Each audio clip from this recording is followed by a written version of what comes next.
Hello and welcome back to the World Lead Leaderboard, the podcast we run through the winners and losers in politics each week. This week I'm joined by Rory. Hello. And Hello. How are we doing? Yeah, very well actually. Good. We're recording, no one knows this, but we're recording these slightly early and I actually do really enjoy it. Early start. Yeah. Very early.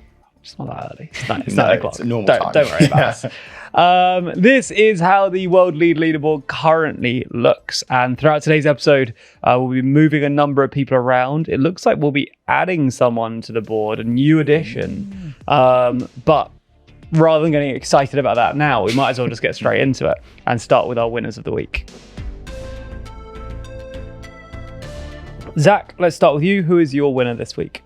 My winner of the week is Spanish Prime Minister Pedro Sanchez. I think to understand why he's a winner, we need to go back a little bit. So go back to the end of last week when, as I'm sure most viewers will know, there was a sort of surge of about 60,000, basically Moroccan migrants moving from Morocco to Ceuta, which is sort of like Spanish exclave that sort of, it sits on the North African continent, basically. The reason he's a winner is because the original reaction from other EU leaders, and especially Giorgia Meloni and Mette Frederiksen, who are the Italian and Danish prime ministers respectively, was to basically criticize Spain, with Meloni and to a lesser extent Frederiksen suggesting that it be suspended from the Schengen zone, which is the sort of borderless free travel zone that comprises most EU member states and then a couple of EFTA members up north. And also in a letter to the Commission, they basically had a go at Spain's migration policies, saying that Spain's relatively liberal migration policies acted as quote unquote a pull factor. The reason that Sanchez is a winner this week is because the Commission responded to that letter by organising a meeting of the relevant Home Affairs ministers, an emergency meeting. It's happened on Tuesday. And I think originally people thought that was going to be quite a testy meeting. You know, it was going to be sort of the Dutch, the Italian and Danish ministers having a go at their Spanish counterparts. But that is not how it turned out. And actually, basically all the relevant ministers showed up to express solidarity with Spain. I think implicitly apologized for their original reaction. And yeah, the Spanish government came out away from that feeling pretty triumphant, I reckon. So I think there are a couple of like really obvious reasons why this sort of like slight pivot has happened. I mean, the first is that I think the Spanish reaction to the surge was more sort of muscular and more successful than I think people like Meloni anticipated. Right, the vast majority of the migrants were returned. Obviously, as has been pointed out many times, Ceuta is actually not in Schengen, right? So, and it's a point that the Spanish government has made on multiple occasions. There was very little risk of any of those migrants ever really just sort of like flowing into mainland Europe, as it were, which made the Italian reaction look somewhat overblown. And also, I think as time went on, it became more and more apparent that, and again, nothing's been like officially confirmed, but the odds or the perceived odds of the Moroccan government playing some sort of role in either facilitating or just sort of overlooking the crisis, they've gone up over time, right? I mean, I think it's sort of obvious, right? You can't really. You're not going. 70,000 people don't just cross into a territory on a whim. I mean, the Spanish government has pointed to sort of social media campaigns by human traffickers, but it just doesn't feel like a sufficient explanation, right? Again, 70,000 people is just massive. Yeah. And you do have New York Times has cited a couple of migrants that they did interviews with, basically saying that they were egged on by Moroccan security services. And I think that's just sort of reframed the whole crisis, right? And like the European leaders have been like, this is it's a form of hybrid warfare essentially against Europe, and therefore requires a more sort of unified response. Are Morocco one of the countries that Europe is actively working with and paying to prevent this kind of thing from happening? Or not? They do have a deal, don't they? Yeah. I imagine so. Yeah, I'm pretty sure they do have a deal. I don't think there's as much money in it as around let's say the Turkey deals or the Libya deal. I don't think. The question I thought you were going to ask me is like, so what are Morocco-Spain relations? Because the whole episode has provoked some like... They're doing the World Cup together.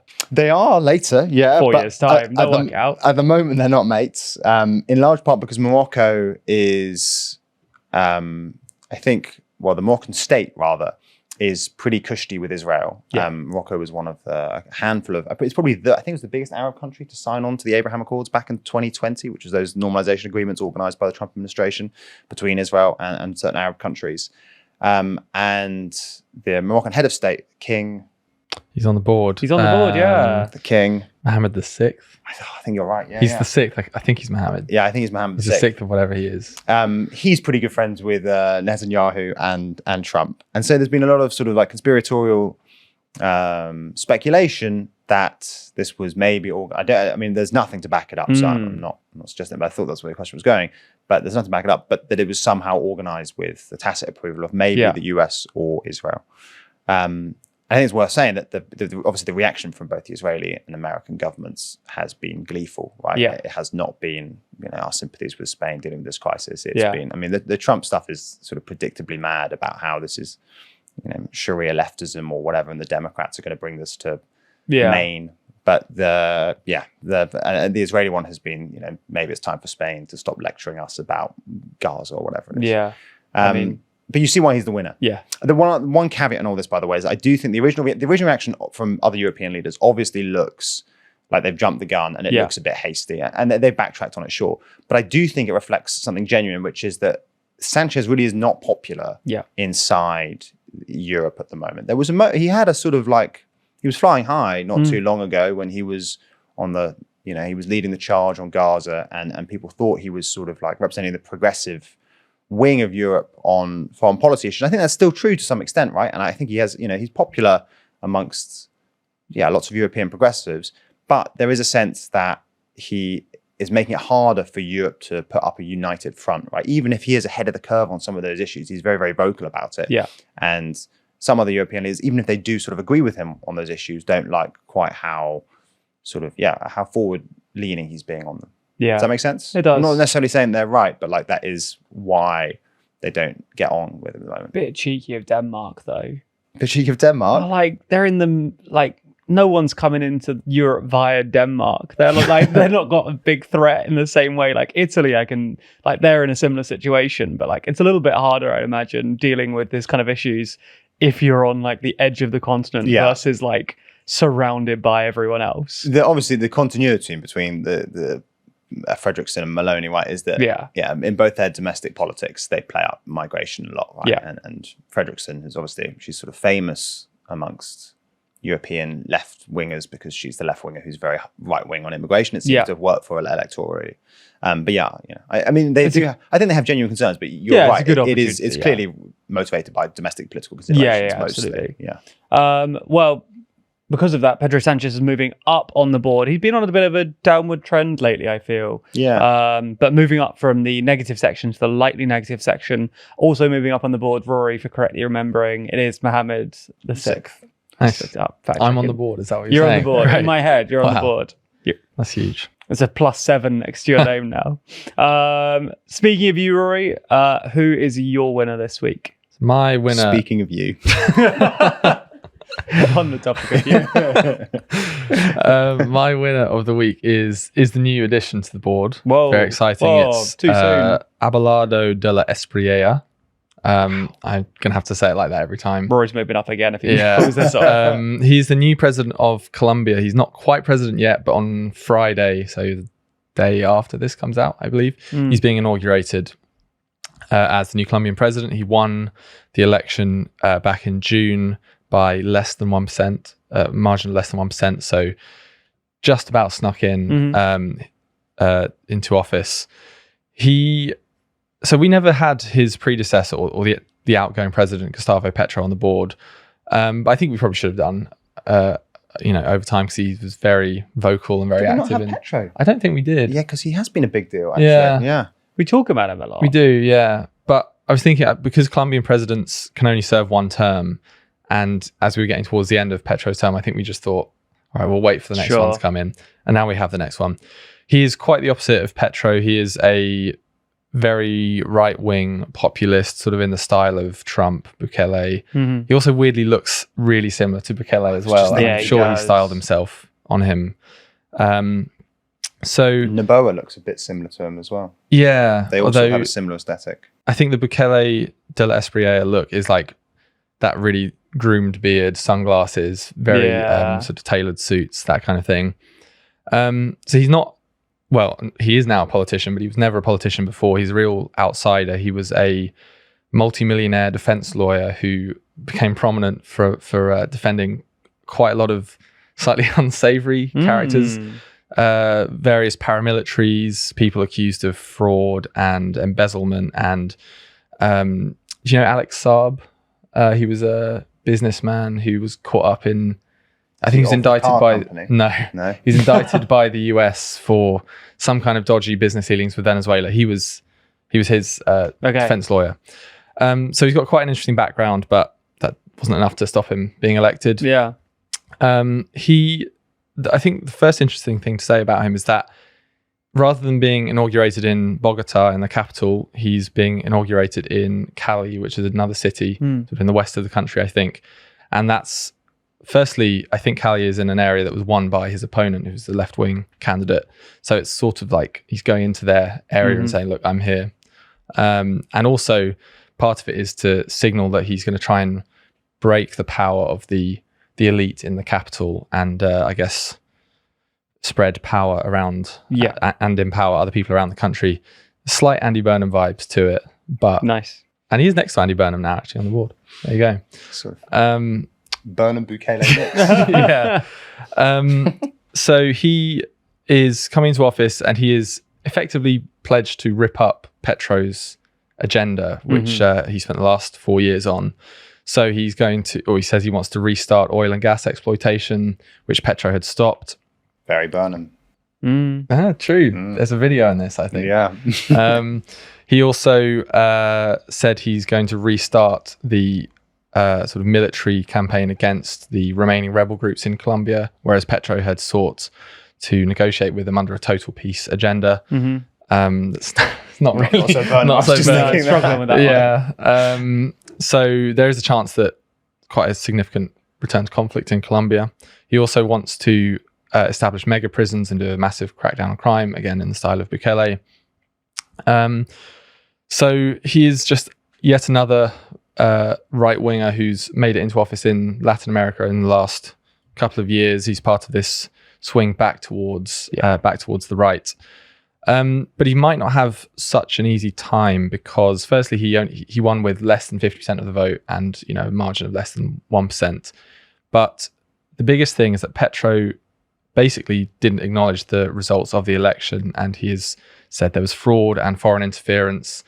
He's not actually going to prevent De La Espriella coming into office. He's not going to do like a January 6th kind of thing, but he has pledged to organize protests and really oppose him from day one. Wow. Interestingly, the loser of the election, who is called, I think he's Ivan Cepeda, I think his name was, he did recognize the results, but also said he's going to, protest and be, really opposing his agenda from day one. And also the Colombian Congress is fairly split. I don't think anyone has full control, but the left-wing sort of coalition has a pretty strong presence, enough of a presence to cause a bit of trouble. I think the risk to general stability and sort of inflaming tensions and polarization is that De La Espriella clearly would see that, if the left-wing opposition are protesting against him and trying to block him from day one, he's going to embrace that and use that to crack down as hard as he can. He used some quite violent phrasing during the campaign. I think he said he needed to gut or disembowel the left. And if, there are protests and stuff from day one and Congress puts up a bit of a fight against his agenda and the outgoing president hasn't accepted the result, it really sets up quite a unpleasant and potentially nasty clash between the two sides of the country. And it really is two sides of the country. You've got, it was 49 point something percent versus 48 point something percent. It's not a massive swing from left to right. Yeah. And this is the case in lots of other Latin American elections recently. It's just a real fraction that the winner wins with. So yeah, he is a winner, but he's coming in with a pretty tough time ahead, I think. It's a classic. They're a winner because they've won an election. And could, if we continue moving him, continue to kind of struggle once he's in. But for the moment, he's going in. And that's exciting for him. Obviously, talking about parallels and international comparisons, has Trump said anything about this? Is he engaged in this one or not? He was engaged, and I think he did back him and vice versa. He's spoken out in favor of Trump, and I think he'll join Trump's Shield of the Americas initiative. Of course, very important. So it's another one in that. I don't think Trump was as involved as he was in like the Honduras election. I think it was. Argentina, of course. well. Of course, yeah. But yeah, it's just another Trump ally in Latin America. There's some people calling it, because in Latin America you had the pink wave when the left came in, and then the blue wave, I guess, when conservatives, right wingers came back. But now there are people calling it the orange wave, which is Trump allies coming into office. It's good, isn't it? It's pretty good. It's very good. I'm annoyed because I saw that after one of these elections, and I was thinking about doing a video. Yeah, you thought you were coining the term? No. I was thinking, should we do a video on this? And I didn't get there in time. And someone put orange wave, and I was thinking, actually, that probably would have done. It's kind of mad how, like, mainstream media and the world has just sort of accepted that orange is the color associated with Trump. Yeah, and it is literally just fake tan. Yeah, and we've sort of just moved on from that being there. There's so much of it that's just like frankly absurd. I mean, the last World Leaderboard, when we were talking about Trump having to go at Mojtaba Hamane for being gay, I just still can't get over how sort of absurdist that feels. I think that might have been cut out. Yeah, but it's just I can't believe this is the universe. You know? Yeah. It is crazy how much of a knife edge so much of South American politics is. I remember we did do a video on the red wave when it happened, and like I tried to find loads of great structural reasons, and actually part of it's just that everything's 50-50 there. Yeah. So they just switch every electoral cycle. You know? Can you imagine switching all the time? I know, it'd be chaos. Different leaders. Yeah. Ugh, glad we don't live there. The one thing I do think is interesting, and that does actually jar with what I just said, is the fact that so many Central and South American leaders are emulating Bukele's security policies, right? Like I think that is definitely one policy area where it does look like the right has basically won that argument in Central South America. And the polling numbers are incredible for Bukele, right? You take them with a pinch of salt, you can, question the sort of reliability of Salvadoran pollsters. But like, even if you, take a couple of points off to accommodate for that, right? He's still incredibly popular, and it is because of his crime policies. Yeah. I think the worrying thing though is if they replicate that and then also replicate the, crackdown on opposition and extending the presidential terms and all of that, which is, slightly scary. Although, on the other hand, it is impressive that losers' consent is more secure in most of Central South America than it is in the US, right? That even when they dispute an election, you still get a peaceful transfer of power. Okay. Well, being added to the board as a winner, we will see how he continues to play out. But for the moment, he's being added to the lightly positive section. Before we move on to the audience's suggestion, kind of reveal-ish, the physical cover of the next issue of Too Long, our autumn edition. It's kind of upsetting that it's the autumn edition, actually. That feels too soon. We're in August. It's the school holidays. What are we talking about? It's like when back to school ads start, like week 2 of the school holidays, and you're like, F off. Anyway, this is an advert. This is the next issue of our magazine. It is all about the plan to fix Europe, Europe Reborn. And it runs through a number of different ways in which Europe could be adjusted, fixed. Do you want to give some examples? You both wrote quite a lot of this section, actually. How are we fixing Europe, guys? I think this is so on brand, but the bit that got me most quote unquote excited is the quote unquote, what am I talking about? I know, it's just because it was the wrong turn of phrase. It was more, I was supposed to be like, I'm not that excited by it. But enthused. God, enthused, that's a better word. Yeah, exactly. I really do just speak like a script at the moment. You know what I mean? It was about the single market and the fact that the sort of intra-EU or intra-single market trade barriers are as acute and severe as they are. Like, I think we often sort of like, we just don't think about it or talk about it enough, right? Europe does a lot of stuff sort of outside the single market type of economy. I mean, obviously all of those trade deals, right? I spent ages talking about Mercosur or the EU-India trade deal or like how the EU-UK relations are going to go. And actually, like, if you believe the numbers, right? And the ECB and the IMF have both done their own studies on this. It would be, the EU should be spending way more of its energies basically making it easier to trade between like Belgium and the Netherlands as opposed to between, France and Argentina, right? Like, there are still these massive implicit trade barriers within the single market that make it very, very difficult for, especially, I mean, goods trade is difficult, but services trade is incredibly difficult within the single market. And I think there's one of the big differences between the American and European economies. And every time I end up writing about it, no one really talks about it apart from maybe like Mario Draghi. But like, it is just, it reminds me of about how much of a structural issue and how little progress has been made in a way since the term was first originated in the late 80s. Rory, how else are we fixing Europe?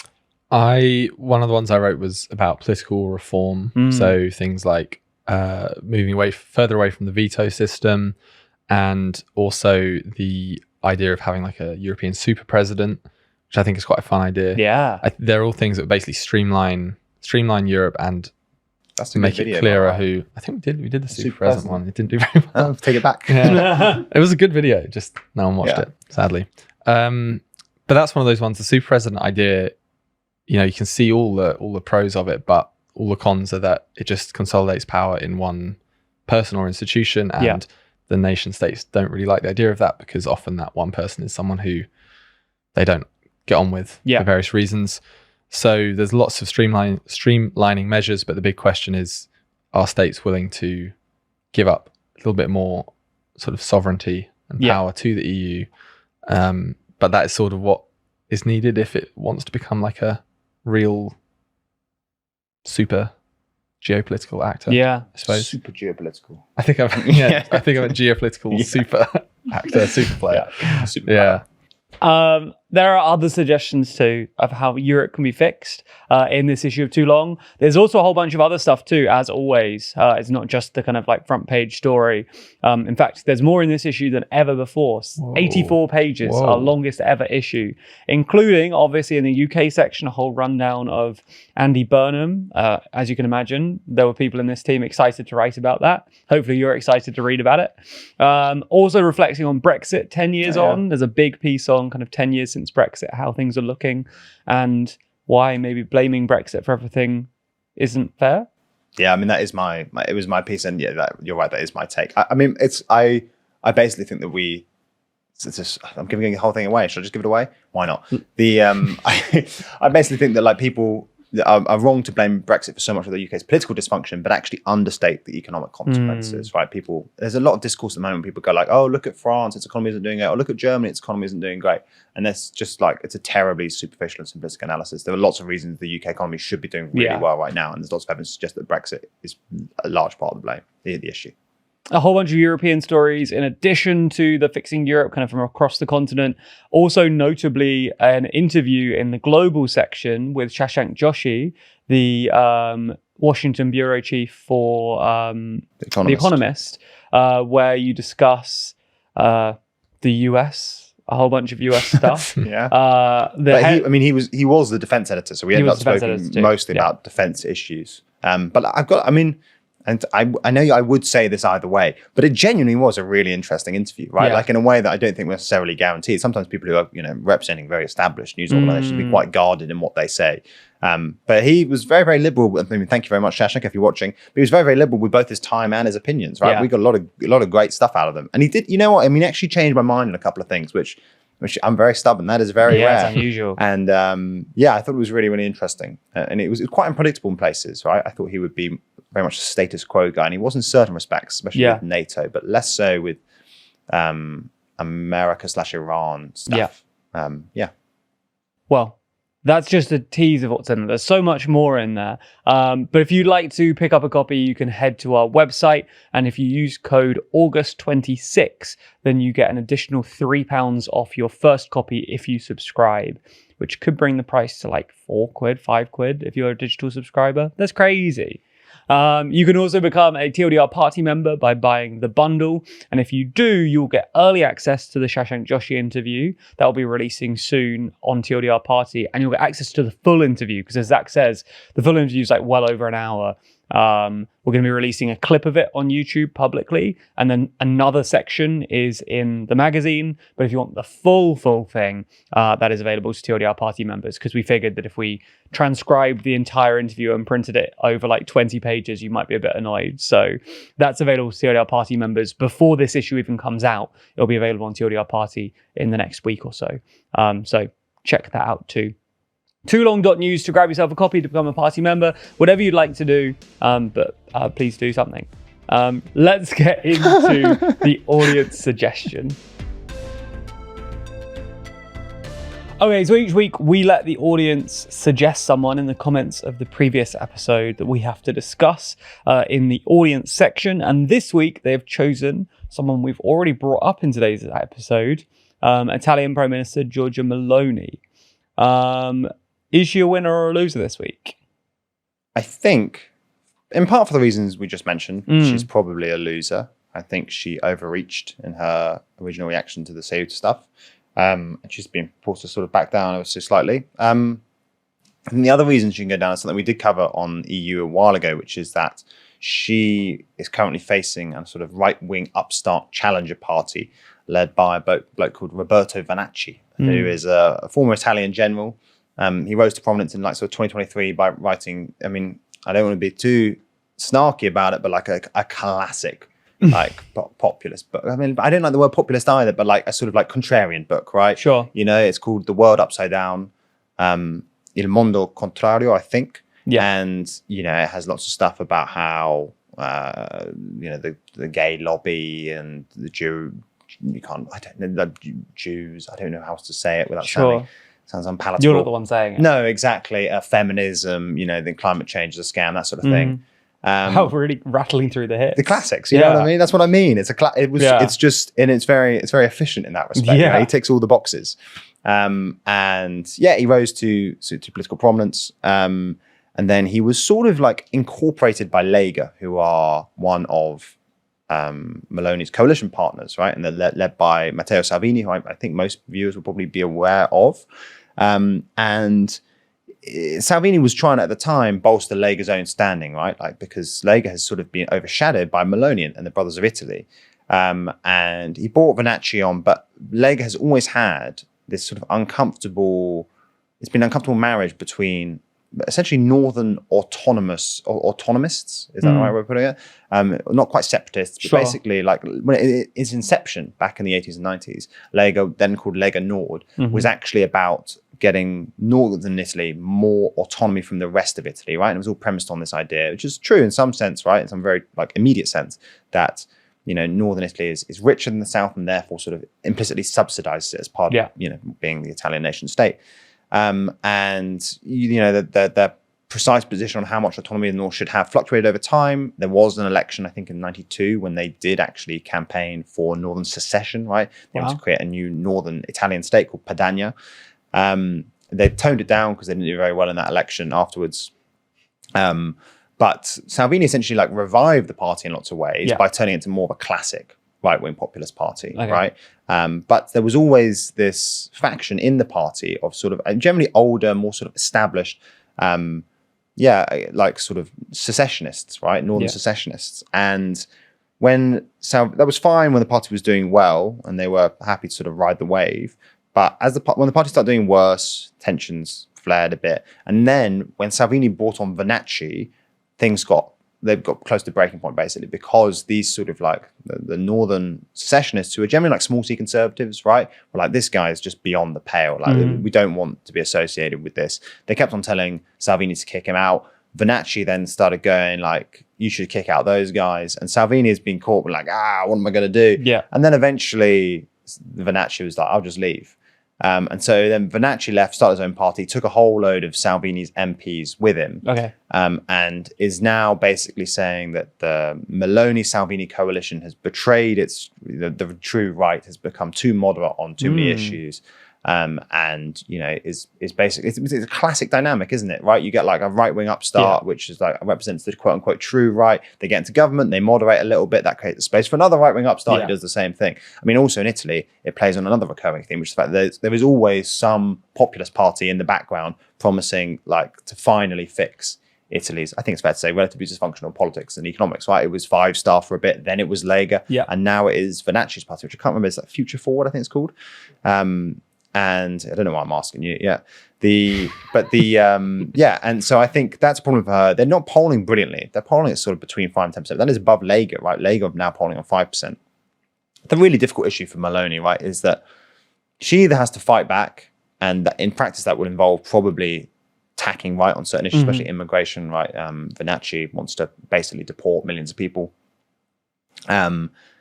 But that obviously risks alienating the more moderate voters she's picked up as she's moderated in government, right? Or she can say, no, screw you. You're never going to be part of my coalition. I'm basically going to stay where I am, and you're never going to be part of my coalition. That might work, right? But actually, given that they're polling on sort of between 5 and 10%, and that basically the left and right blocks in Italy are basically cut 50-50, it might deny her a majority at the upcoming election, right? So she's caught in this dilemma. So I think all in all, probably going down. It sounds bad. Yeah. Rory? Yeah, I completely agree. I think she's got to move down. I mean, her Brothers of Italy still polls pretty decently in the lead, but like if you zoom out a bit, it is on a general decline, and I mean, still remarkably stable if you look at the last decades of Italian politics. But it's like the Italians and the Dutch, I think especially, just love to form new political parties. It's just constant, and they surge and then they fall, and another one comes about, and crazy. Yeah. Seems like it's true, isn't it? I mean, it's why actually, by the way, her original success is so remarkable, right? Is that like the fact that she was able to win 35% of the vote? I think when the last time an Italian party did that, When is their next election? Soon, actually. Next year, I think. Yeah. Ooh. So it's coming up. She's been in power for a while now. Yeah. Well, she's moving down then, based on your suggestion, from the lightly positive section to the neutral section. I always find it fun when people return to neutral. Don't know, something about it. I was going to laugh at you, but I did know what you mean. Yeah. I quite like the balancing. Yeah, I agree. Yeah. Okay, let's continue with the theme of losers and move on to our losers of the week. Zach, back to you. Who is your loser this week? I thought I'd just done my loser, basically. I mean, you kind of did. Sort of, yeah. My loser of the week is the UAE's president and de facto leader, Mohammed bin Zayed. Correct. Thank you very much. The reason and I did that first take, and the reason he's going down is that, I mean, the TLDR of it is that when the war in Iran kicked off, MBZ, as he's commonly known, was very hawkish. He was basically, there are lots of reports that he was encouraging the Israelis and the Americans to go further, to just take the regime out. Yeah. It was always strategically questionable advice, but it's clearly things haven't gone to plan, and there's lots of reporting now that he has basically U-turned, and he is now, along with the Saudis, essentially encouraging the Americans and Israelis to sue for peace. At the same time, the FT has also just put out a very well-sourced report, or maybe it was last week, detailing all the various indirect means by which the UAE is now reaching out to Iran in the hopes of organizing a rapprochement. This is obviously immensely strategically embarrassing for the UAE, and I think more substantially, it's going to leave them in a very difficult spot, right? Because they do have to live with Iran. The Iranians aren't going to necessarily forgive them too quickly, but this current regime will probably emerge from the war stronger than it went into it. In certain respects, obviously not materially. The country has been bombed to pieces in lots of respects, but it will be, it'll have a more secure grip on power, and I think will be more confident in asserting its foreign policy. I think that basically he's been forced into a very, very embarrassing U-turn. There was a moment a couple of weeks ago when there was basically the Saudis have always been on the more dovish side of things within the Gulf, and the UAE have always been more hawkish things when it comes to Iran, because the Saudis are generally pushing for more negotiations and de-escalation, and the UAE going in the other direction. And there was this moment a couple of weeks ago where all of a sudden, they really haven't been getting on. All of a sudden, there were these clearly coordinated messages on social media by basically senior Emirati and Saudi diplomats being like, the UAE-Saudi bond is stronger than ever before. And at that time, I didn't know what that implied, right? It could have meant that the Saudis had come around to the Emirati way of thinking, right? It could have been that they now agree we have to take out the Iranians, whatever. Obviously, that wasn't what happened. It turns out that is a symptom of the fact that the UAE have reluctantly come around to the Saudi way of thinking, which is basically that there's no way of sort of militarily winning that war in Iran, and that they just have to accept it and sue for peace.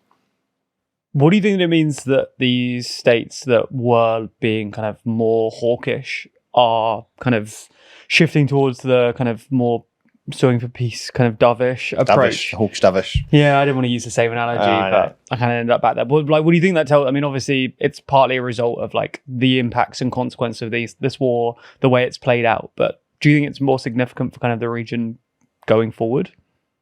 I mean, oddly, there's something we talked about, Shashank Joshi, a fair bit. I personally think it is actually, in lots of ways, a positive, because I think that, it's obviously during the war, Iran and has been striking various Gulf states, right? But at least certain Iranian policymakers have tried to really stress that we are not striking Gulf states because we want you to be permanently our enemies. Yeah. We are only striking you because you are the way we get back at America and Israel. And I think you can see that was always the Iranian calculation by the fact that after like 2 weeks into the war, they basically stopped hitting the Saudis because they knew the Saudis were counseling for peace and just targeted everything on Dubai, which, not great from the UAE perspective. And I think that the fact that even the UAE are now at least tacitly pushing for rapprochement with Iran, the Saudis have always been moving in that direction, right? Does suggest I think it makes me optimistic about the sort of like future of the region, right? I think when the war calms down, I think you can hope/expect relatively cordial relations between most of the Arab states and Iran. That leaves Israel in a bit of a strategic lurch, I think. Yeah. Although one of the points that Shashank Joshi did make in that interview that I don't know if I fully buy, but it's an argument, is that actually the way to think about Arab foreign policy at the moment is they're just sort of hedging as aggressive as they can, right? So you stay on good terms with Iran, you stay on good terms with Israel, you stay on good terms with everyone, right? They just want stability. And if that implies some sort of inconsistency in your foreign policy, so be it, fine. You just want everyone to be mates for a little bit so you can, mainly so you can sort of restore your image as a safe haven for international capital. I think there's, I guess there's sort of two ways to read that. One is that they are moving towards Iran and thus sort of away from America and Israel. Alternatively, it could just be that they're just aggressively hedging, like they're just trying to maintain cordial relations with as many people as they possibly can and resolve those tensions later. But I think either way, by the way, that should make you optimistic about the sort of future for the region, right? Because I think it does suggest that the fundamental tension in the region has long been between Iran and basically everyone else. Yeah. And actually, if they can come out of this, that's true, with both sides pushing for rapprochement, that might be a good thing. Okay, well, he's already at the bottom of the board, so he is joining the growing roster of people with negatives next to their name. We're adding a -1 next to MBZ's head, which indicates the fact that he should have moved down an additional spot on the board, but there's nowhere further for him to go, so he gets a little negative number next to him right there. Rory, who is your loser this week? My loser this week is the Prime Minister of Malaysia, Anwar Ibrahim, who hasn't had much movement on the board. No. But he is going further down. This is off the back of a recent state election. I'm going to have to get my notes out here because there's some words that were very unfamiliar to me until about last night. So basically, a recent state election in the state of Negeri Sembilan. Please correct me if I'm wrong in the comments with my pronunciation. Where his alliance, which is known by the abbreviation PH, lost to a sort of informal coalition between what is actually his coalition partner at the federal level, which sort of has drifted away from him, and at the state level is competing against him in many states. So his federal coalition partner defeated his own alliance in coordination with another conservative sort of Islamist group called PN.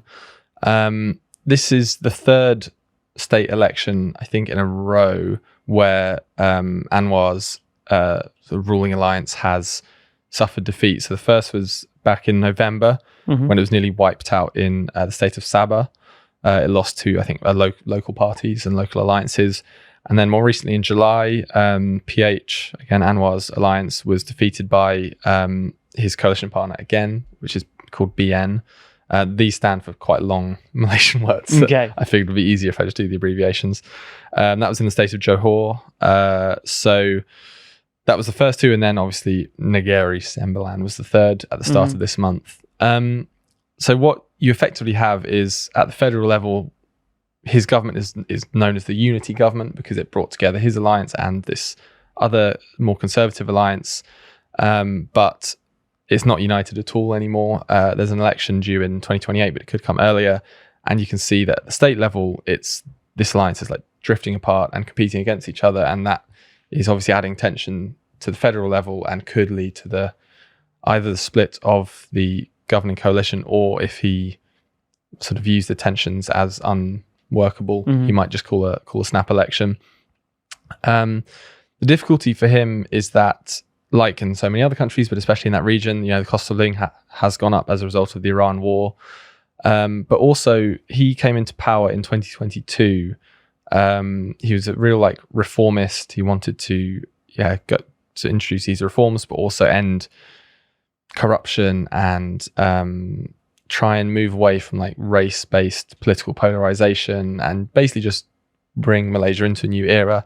But that has proved to be a lot harder than I think he hoped it would be, partly because he's in a slightly odd coalition, which means he has to compromise and deal with coalition tensions and things like that. So his own supporters have been slightly, have lost their enthusiasm perhaps, while on the other side, there is a clear growing alliance between his main coalition partner, BN, and this more conservative Islamist group, PN, confusingly, which looks like they will go probably together into the next election as sort of the alliance representing the Malay Muslim majority, which is obviously, as the majority group, is a very powerful voting bloc. Previously, it had sort of been split among different parties and alliances, but one of the big changes or big trends in recent years is the not the unification, but maybe the reunification of the Malay Muslim vote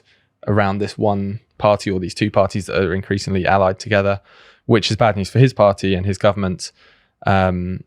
So everything looks a little bit sticky for him. It's quite possible that the coalition collapses relatively soon because one of his smaller coalition partners, which is called the Democratic Action Party, which is also sort of centre-leftish, reformist, is voting on whether to withdraw from the coalition because of all of these problems. They see it as they're being tarnished by the overall government's unpopularity and electoral failures. So there are a few different ways that coalition could come apart, and it may result in early elections. And I think it's probably fair to say that would be the end of his premiership, because it doesn't look like, as things stand, that he would be able to form another coalition and stay in office. So I think he's moving down. Oh, sorry, I didn't mean to make a sound there. It came out of my mouth. That was very comprehensive. Yeah, that was impressive. Yeah. Okay, he's moving down from. I don't know how to respond. Sorry, I totally fucked that. From the lightly negative section to the regularly negative section. Okay, let's move on to the final part of the main episode, our ultimate winners and ultimate losers of the week. Okay, so the way this works is that now each of us gets to vote for one person that we've discussed from the winners and one person from the losers that we think is the ultimate winner or loser of the week. If we reach a consensus, then we will move that person an additional spot on the board. If we don't, nothing happens. Okay, let's start with the ultimate winners. Your options are Pedro Sanchez or De La Espriella. Abelardo. Rory, let's start with you. Who is your ultimate winner of the week? I've gone for Abelardo de la Espriella. Again, it's the classic election winning thing, and I don't really have any other argument than that. And the Pedro Sanchez one, I think it is interesting that had we done this episode a few days ago, he might have gone down, but with the benefit of a few more days of hindsight, he's a winner. But I do think probably de la Espriella. I agree. I've misspelt it, so I'm reluctant to actually show my board. But he's going. Oh, go on then. It's not that bad. It's not that bad. He's new. Espriella. I can see how you got that. Terrible. I think it should have been 2 hours. Yeah, that would be an obvious one. But there we go. Apart from that, we did it. It's been a while. did it. I feel like it's been a while since we've done this, but it is consensus. Espriella moves up an additional spot, which feels a little generous given the kind of contentious political environment he's entering into by the sounds of it. But let's give him a little boost. He's moving then up to the regularly positive section. For our ultimate losers, your options are Maloney, MBZ, and Ibrahim. Rory, let's start with you. I've gone for Anwar Ibrahim. Thought 3 it's a bit arrogant, isn't it? state election losses on the trot. It's pretty bad. Yeah. Persuasive as you apparently are, Rory, I have gone for Maloney because Interesting. the longer we talked about that, the more I thought that she's a big loser. Although I was I was also tempted by MBZ. Yeah. But, they're all good contenders. Yeah. I also went Ibrahim. Oh, okay. The other one seemed bad, but like not awful. I mean, True. Maloney. And then Rory just made such a dense argument that really stuck with me, with lots of acronyms and things. I think it's slightly overwhelmed me. Yeah, me too. Density. And that's why I thought that must be bad. The acronyms ended up being more confusing than the actual names because it's like PN and BN, PH. It's just, too much. Well, I trusted you, Rory. And because of it, well, nothing's happening actually. Okay, that's all we have time for in the main episode, but we're about to record the last move. We'll be discussing 3 more people. I'm not going to tell you who they are, but they're all people at the top of the board at the moment, or near the top of the board. But some of them might be coming down. Who knows? They're people we haven't spoken about in a while. So we'll be talking about all 3 of them in the last move, the bonus section of this podcast. And if you want to check that out, as well as getting a whole bunch of other stuff, you should become a TLDR party member. Or if you're already a TLDR party member, head over to the site right now, take a look. There's a whole bunch of good stuff on TLDR Party right now. But why not start with the last move from this episode and see what other insightful things we have to say? We got some more dense acronyms, maybe. Who knows? Regardless, we will see you again next week. Zach won't actually. Zach's off. Won't be on 3 episodes. I'm off for a couple of weeks. So we'll see you in September, basically. Yeah. Nice. But we'll have Ben back, maybe. We'll have Georgina back, definitely. I'll still be here. Rory will still be here. Yeah. Got new people as well. There's new people. You never know. You never know. So if that's not enough, come back next week. See who's here.